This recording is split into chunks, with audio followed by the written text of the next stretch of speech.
நான்காவது விஷயம், ஹராமான வெறுக்கத்தக்க காரியங்களை விட்டு நாமும் விலகி இருப்பதோடு பிள்ளைகளுக்கும் குடும்பத்தாருக்கும் அதை பற்றி அறிவை கொடுத்து அதில் கண்காணிப்போடு நாம் இருக்க வேண்டும். அவர்களுக்கு நல்லது கெட்டதை பிரித்து காட்ட வேண்டும், சுட்டி காட்ட வேண்டும். ஹராம் என்றால் அதை ஹராம் என்று சொல்ல வேண்டும். உதாரணத்திற்கு வீட்டில் பிள்ளைங்க உருவப்படங்களை வரையுங்க, உயிருள்ளவற்றின் உருவப்படங்கள், மனிதனுடைய படம், விலங்குகளுடைய படம் அல்லது பறவைகளுடைய படம் வரையுங்க. பிள்ளைகள் தானே, இதெல்லாம் ஒரு விளையாட்டா அவங்க ஓவியத்தில் இன்ட்ரெஸ்ட் காட்டுறாங்க, நல்லா எவ்வளோ அழகாக விளையாடுறாங்க, உடனே ஃபேஸ்புக்கில் ஃபோட்டோ எடுத்து போடும், என் பிள்ளை பார்த்தீங்களா எப்படிலாம் வரையுதுங்க அப்படி. அதில் ஹராமானது இருக்கிறது அப்படின்றால் அந்த பிள்ளைகளுக்கு சொல்லி தெரியுது, வரையக்கூடாதுமா, அல்லாஹ் தடுத்திருக்கிறான். அல்லாஹ்வின் படைப்பை போல ஒப்பாக உயிருள்ளவற்றின் படங்களை வரைவது நமக்கு மார்க்கம் அல்லாஹ் அனுமதிக்கவில்லை, தடுத்திருக்கிறான். பிள்ளைகளுக்கு சொல்லி தரணும்.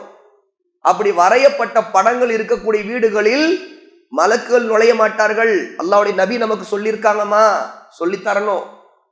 இது ஒரு உதாரணத்துக்கு சொல்லுகிறேன். எத்தனையோ விஷயங்கள்ல வீட்டில் நடக்கிற ஹராமான விஷயங்கள்ல அதுல அலட்சியம் கடைபிடிக்கிறது. குறிப்பா கூட்டு குடும்பம் வந்தா அந்த கணவருடைய சகோதரர்களோடு ஒன்றா உட்காந்து அந்த பக்கம் எதிரில் உட்காந்துட்டு சோஃபால சாதாரணமா பேசிக்கிட்டு இருக்கிறது, சிரிச்சுக்கிட்டு இருக்கிறது, ஹிஜாபை முழுக்க பேணுவதே இல்லை.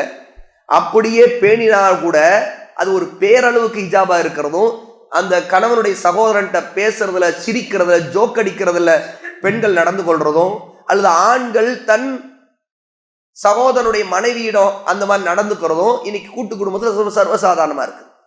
இதுல குறிப்பா தாய் தந்தையாக பொறுப்பாளர்களாக இருக்கிறவங்க இந்த மாதிரியான ஹராமான செயல்பாடுகள் தன்னுடைய வீட்டில் நடக்கும்போது அதை தடுக்கிறதும் இல்லை.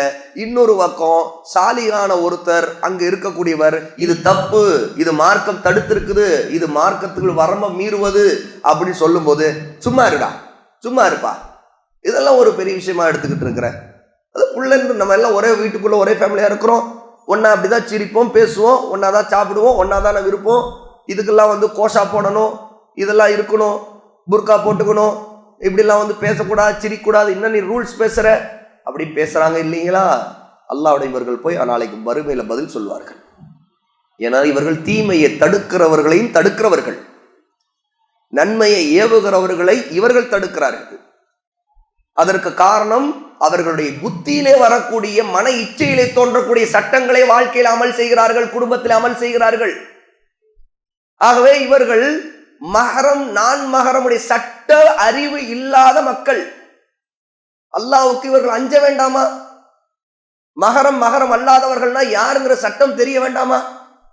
தன்னுடைய மகன்கள் 2 பேர் இருக்கிறாங்க, 2 பேருக்கும் மனைவிகள் இருக்கிறாங்க. தன்னுடைய ஒரு மகனுக்கு யார் மனைவி அந்த மனைவியோடு அவர் இருக்கட்டும், அவர் தனியா இருக்கட்டும். தன்னுடைய இன்னொரு மகன் அந்த மனைவியிடம் சாதாரணமாக தன் மனைவியிடம் பேசுவதை போல எதிரில் உட்கார்றதுக்கு அந்த தன்னுடைய இன்னொரு மருமகளை நீ உட்காரு, ஏன் புள்ள பேசுற, நீ ஏன் உள்ள போய் நின்றுட்டு இருக்கிற, எப்படி கேட்கிறவங்க இருக்கிறாங்களா இல்லையா? என் புள்ள என் மகன் பேசுறான், அவன் நீ உள்ள போய் நின்றுக்கிற, வா முன்னாடி வா. புருஷன் இல்ல, போவோம், அவனுடைய தம்பியோட போயிட்டு வா, அவன் பிக்கப் பண்ணிட்டு போயிட்டு வருவான், அவன் கூட்டிட்டு வருவான், அவனுடைய கார்ல போ, அவனுடைய பைக்ல போ. எப்படி இதெல்லாம் பார்க்கிற பிள்ளைகள் இப்படி வளருவாங்க. பிள்ளைகள் நம்மை பார்த்துதான் வளர்கிறார்கள். அப்ப நாம் ஹராமான வெறுக்கத்தக்க விஷயங்களை சுட்டி காட்டி திருத்துவதற்கு முயற்சி பண்ண வேண்டுமே தவிர அதுல லேசாக அதை அப்படியே கண்டுகொள்ளாமல் இருக்கிற போக்கை கடைபிடிக்க கூடாது. இன்னைக்கு இந்த மஹரம் அல்லாதவர்களை பற்றி சட்டம், மார்க்க ஒழுக்கம், இதுல மிகப்பெரிய அலட்சியம் நடப்பதால வெளி உலகத்துக்கு வராத எவ்வளவோ விபரீதங்கள், ஹராமித்தனங்கள், ஜினா வரைக்கும் ஒரே குடும்பத்திற்குள் நடந்து விடுவதும், இதனால் வரக்கூடிய ஃபித்னாவின் காரணமாக பிறகு பிரிவினை, தலா குலா நடக்குதா இல்லையா? பஞ்சாயத்துலாம் நடந்து கடைசியில ஜமாத்தார் முன்னிலை வரும்போது அது நார ஆரம்பிக்கிறது. அதற்கு தொடக்கம் எது? ஹராமான விஷயங்களை பற்றிய மார்க்கம் வீட்டுக்குள் என்னென்ன ஹராம்கள் இருக்கிறதுன்னு சுட்டி காட்டி அதை விட்டு விலகிக் கொள்ளுங்கள் என்று சொல்லி இருக்குதோ அதை பத்தி எல்லாம் பொருட்டே இல்லாம நடக்கிறது.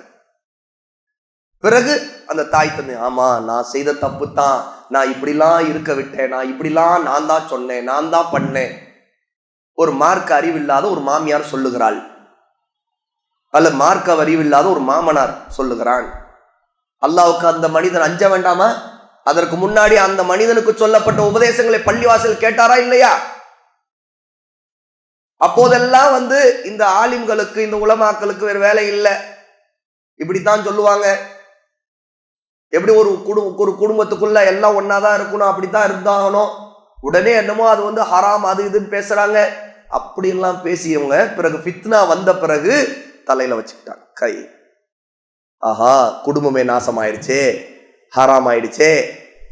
அல்லாஹ்வுக்கு அஞ்சக்கூடியவர் அல்லாஹ்வுடைய ஹத் வரம்புகளுக்கு கட்டுப்பட வேண்டும். தில்க ஹுதூதுல்லாஹ் ஃபலா தக்ரபூஹா, இவையெல்லாம் அல்லாஹ்வின் வரம்புகள், எல்லைகள். அந்த எல்லைகளை மீறாதீர்கள். அல்லாஹ் சொல்றான் குர்ஆன்ல, என்னவெல்லாம் அல்லாஹ் ஹராம் மக்ரூ வெறுக்கத்தக்கவை என்று சுட்டி காட்டீர்களோ அதை விட்டு விளக்கணும், பிள்ளைகளை விளக்கணும். இன்னைக்கு நிறைய பேரிடம் ஒரு தத்துவம் என்ன தெரியுமா? பிள்ளைகள் இன்னைக்கு நம்மை விட பெரிய அறிவாளிகளுங்க. எல்லா விஷயத்தையும் அவங்களுக்கு எல்லாமே தெரியுது. நாம அவங்களை சுதந்திரமா விட்டுட்டாலே அவங்களா பல விஷயத்தை தெரிஞ்சுக்குவாங்க, கத்துக்குவாங்க. ஆக நீங்க எல்லாத்தையும் அவங்களுக்கு அட்வைஸ் பண்ணாதீங்க. அப்படி சொன்னீங்கன்னா இவர் இப்படிதான், இவர் பூமர், எப்படி இவர் பூமர் மாமா அப்படின்னு பேசுவாங்க. இவங்களை கிரிஞ்சு இப்படி பேசுவாங்க. அப்புறம் இவங்களுக்கெல்லாம் அட்வைஸ் தான் பண்ணுவாங்க, எது எடுத்தாலும் அட்வைஸ் பண்ணுவாங்க. அவங்க உட்கார்ந்து நம்ம அறுப்பாங்க அப்படின்னு நினைச்சிருவாங்க. பிள்ளைங்க நினைக்கிறாங்களே இல்லோ, இந்த மாதிரி மூடர்கள் நினைப்பதுதான் மிகப்பெரிய அபாயம். இது மூட கொள்கை. பிள்ளைகளுக்கு அறிவுரை சொல்வதும் அவர்களுக்கு சுட்டி காட்டுவதும் அதை ஒரு பிரச்சனையாக பார்க்கக்கூடியதை விட மூட தத்துவம் இருக்க முடியுமா? இது வழிகட்ட சிந்தனை. குஃபார் இறை நிராகரிப்பாளர்கள் என்ன தத்துவங்களை சமூகத்துல விதைக்கிறாங்களோ அந்த தத்துவங்களுக்கு இஸ்லாமிய சாயத்தை பூசருக்கு என்னென்ன வழி இருக்குதோ அதையெல்லாம் கொண்டு வந்து சமூகத்துல உழவ விடுறாங்க. அதுல ஒண்ணுதான் என்ன, இறை நிராகரிப்பாளர்கள் பிள்ளைகளுக்கு கட்டற்ற சுதந்திரத்தை, அவங்களுடைய சிந்தனை வளர்கிறது, அவங்களுடைய அறிவு வளர்கிறது, அவர்கள் உலகத்தை படிக்கிறார்கள். ஆகவே அவர்களுக்கு நல்லது கெட்டது பிரிச்சறிய தெரியும். ஆகவே அவர்களுக்கு நீங்கள் சொல்லாதீர்கள் அப்படின்ட்டு ஒரு மகா முட்டாள்தனமான தத்துவத்தை இன்னைக்கு உலகம் முழுக்க செல்ஃப் பர்சனாலிட்டி டெவலப்மெண்ட் புக்ல எழுதி தீக்கிறான். அதை வாங்கி படிச்சு மண்டையெல்லாம் அதுல ஊறப்பட்டு உருவப்பட்ட பிறகு இந்த மடையர்கள் என்ன செய்கிறார்கள்? அல்லாஹ்வுக்கு அஞ்சாதவர்கள், அவர்களுக்கு உபதேசம் செய்யப்பட்டா அவர்களுக்கு சொல்றதை அவங்க எடுக்கிறது இல்லை. எங்களுக்கு தெரியும், நீங்க ஒன்னும் சொல்லாதீங்க. எப்படி? எங்களுக்கு தெரியும். சரி, பிள்ளைகளுக்கு சொன்னா பிள்ளைகளுக்கு எல்லாம் தெரியுங்க. உங்களுக்கு தெரியாதெல்லாம் அவங்களுக்கு தெரியும். உங்க போனை நீங்க எப்படி யூஸ் பண்ணுவீங்கன்னு தெரியாது. அவங்கள்ட்ட கேளுங்க, இதுக்குள்ள போகணும், இப்படி பண்ணணும், இதை கிளிக் பண்ணணும், அதெல்லாம் சொல்லுவாங்க. எப்படி இருக்குது பிள்ளைகள்? ஆமா, நீங்க ஒரு ஆப், என்ன ஆப்னு தெரியும், இதுக்கு ஒரு ஆப் கரெக்டா போடுவாங்க. அதெல்லாம் உங்களுக்கு சொர்க்கத்துக்கு கொண்டு போயிருமா? உபதேசம் என்பது கட்டாயமானது. ஆகவேதான் ரசூல் ஸல்லல்லாஹு அலைஹி வஸல்லம் ஹராமான வெறுக்கத்தக்க காரியங்களை பார்க்கும்போது சிறு பிள்ளைகள் பெரியவர்கள் என்று வித்தியாசம் பார்க்கல. ஹசன் ரலியல்லாஹு அன்ஹு சின்ன பையனா இருக்கிறாங்க. ஜகாத் சதகாவுடைய ஒரு பேரிச்சம்பழம் அது கீழே விழுந்திருக்கிறது. அதை எடுத்து வாயில போட்டாங்க. ரசூலுல்லாஹ் அதை பார்த்த உடனேயே தன்னுடைய விரலை கொண்டு வாய்க்குள்ளே, ஹசனுடைய வாய்க்குள்ளே விட்டு அதை வெளியே எடுத்து விட்டு என்ன கேட்டார் தெரியுமா? இதை நாம் சாப்பிடக்கூடாது, உனக்கு தெரியாதா நாம் சதக்காவுடைய உணவுகளை உட்கொள்ள மாட்டோம், உனக்கு தெரியாதா என்று கேட்டாங்க. ஒரு சின்ன பையனா இருக்கிற ஹசன் ரலியல்லாஹு அன்ஹு ரசூலுல்லாஹ் கேட்கிறாங்க, முதல்ல அதை எடுத்து வெளியே போட்டு துப்பு அப்படிங்கிறாங்க. துப்பு அப்படின்னு சொல்லிட்டு வாய்க்குள்ள விரலை விட்டு வெளியே போட்டுட்டு ரசூலுல்லாஹ் சொல்றாங்க, உனக்கு தெரியாதா நாம் சதக்கா ஜக்காத்துடைய உணவு பொருள், தர்ம பொருளை நாம் சாப்பிட மாட்டோம், உனக்கு தெரியாதா, இது நமக்கு ஹராம் இல்லையா அப்படிங்கிறாங்க. ஏன் பிள்ளைங்க தானா தெரிஞ்சுக்குதான் போறாங்க அப்படின்னு ரசூலுல்லாஹ் கண்டுக்கா போயிருக்கலாமா இல்லையா? ரசூலுல்லாஹ் போகல. ரசூலுல்லாஹ்வுக்கு பக்கத்துல ஒரு சின்ன பையன் சாப்பாடு சாப்பிட்டுட்டு இருக்கிறான். அவனுடைய கை தட்டுல எல்லா பக்கமும் சுழலுது, கையை போட்டு உழப்புறான், அங்க இங்க எல்லா பக்கம் கை போகுது. ரசூலுல்லாஹ் என்ன தெரியுமா சொன்னாங்க? யா குலாம், சிறுவனே, சம்மில்லா, அல்லாஹ்வின் பெயரை சொல்லி சாப்பிடு. வக்குல் பியமீனிக், உன்னுடைய வலது கையை கொண்டு சாப்பிடு. வக்குல் மிம்மா எலிக், உன் தட்டுல உனக்கு பக்கத்தில் இருப்பதை சாப்பிடு. முதல்ல உன் பக்கத்துல இருந்து எடு, அந்த பக்கம் இருக்கிறதுல போய் கை வைக்காத, முதல்ல உன் பக்கத்தில் இருக்கிறதுல இருந்து எடுத்து சாப்பிடு. ஏன் ரசூலுல்லாஹ் சொன்னாங்க? அத தர்பியா. இன்னைக்கு இதெல்லாம் சொல்லாம வளர்த்தா, இது மட்டும் இல்லை, இது உதாரணத்துக்காக சொல்லப்படுறது. எல்லா விஷயத்திலும் ஹராம் ஹலாலை பிரித்து காட்டக்கூடிய அறிவோடு ஒரு தாயும் தந்தையும் இருக்க வேண்டும். பிள்ளைகளுக்கு சுட்டி காட்ட வேண்டும். அது தவறல்ல, நீங்கள் சீர்திருத்துகிறீர்கள். அது மனைவியிடம் ஒரு கணவன் சுட்டி காட்ட வேண்டும். மனைவி, என் பொண்டாட்டி எனக்கு பிடிச்சிருக்குது, அவ செய்தா நான் கண்டுக்க மாட்டேன், அவ கையில மொபைலை வச்சுக்கிட்டு மணி கணக்குல ரீல்ஸ் சாட்சி நோண்டு நோண்டு தள்ளு தள்ளு தள்ளிக்கிட்டு நேரத்தை வீணடிக்கிறா, கண்டுக்காம இருக்க முடியுமா? வேணாமா? நேரத்தை அல்லாஹ் அமானத்தா கொடுத்திருக்கிறான். நீ எவ்வளவு நேரத்தை வீணடி அல்லாஹ்வோட நாளைக்கு பதில் சொல்லணும்.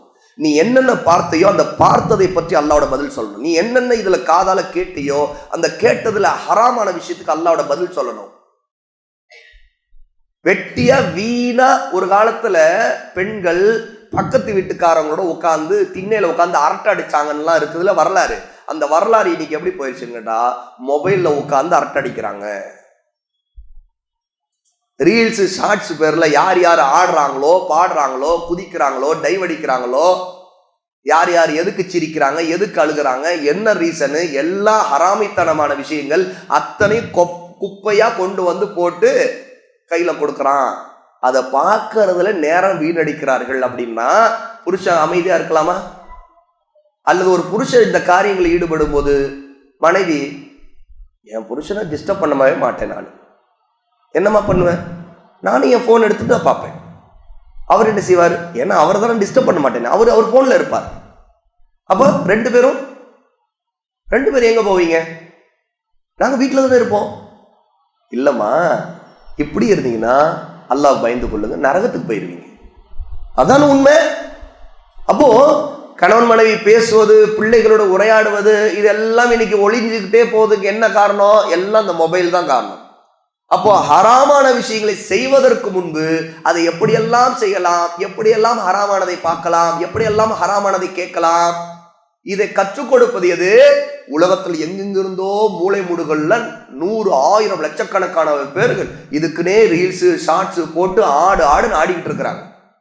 அதை எங்க பார்த்தாலும், பஸ்ல பார்த்தாலும் ட்ரெயின்ல பார்த்தாலும் எல்லாரும் இந்த மொபைல்ல தள்ளிக்கிட்டே இருக்கிறாங்க. எதுக்கு தள்ளுறாங்கன்னா, அடுத்து இன்னொரு ஹராமியை பார்க்கறதுக்கு, இன்னொரு ஹராமியை உடைய ஆட்டத்தை பார்க்கறதுக்கு. அப்போ இதுக்கு வாழ்ந்துகிட்டு இருக்கிறாங்க. அப்ப உறவுகள் நாசமாகிறதும், மனைவிக்கும் கணவனுக்குள்ள உறவு நாசமாகிறதும், இதையெல்லாம் தாண்டி புருஷன் வெளியே போயிட்டான், தூரமா இருக்கிறான், பேசுறதே இல்லை. ஏமா பேசுறது இல்லை? அப்படி ஒரு 2 வார்த்தை பேசிட்டு வச்சிடறாரு. ஏன் வைக்கிறாரு? போன்ல நோண்டிட்டு இருப்பாரு. சரி, அதுக்கு பிறகு நீ என்னமா பண்ணுவ? நானும் போன்ல தான் நோண்டிட்டு இருப்பேன், நான் என்ன பண்றது? அவதான் பேசுறது இல்லையே. அப்போ நம்முடைய வாழ்க்கை எப்படி நாசமா போகுதுங்கிறதுக்கான காரணங்களில் இதெல்லாம் அடங்கும். ஆகவே சீர்திருத்தத்திலே மிக முக்கியமானது ஹராம் ஹலாலை பற்றி எச்சரிக்கை உணர்வு, அதை சுட்டி காட்டுவதிலே தயவதாட்சியம் இருக்கக்கூட, ஆனால் அழகான முறையில், கண்ணியமான முறையில், அல்லாஹ்வுக்கு இஹ்லாஸான முறையில் இதை செய்ய வேண்டும்.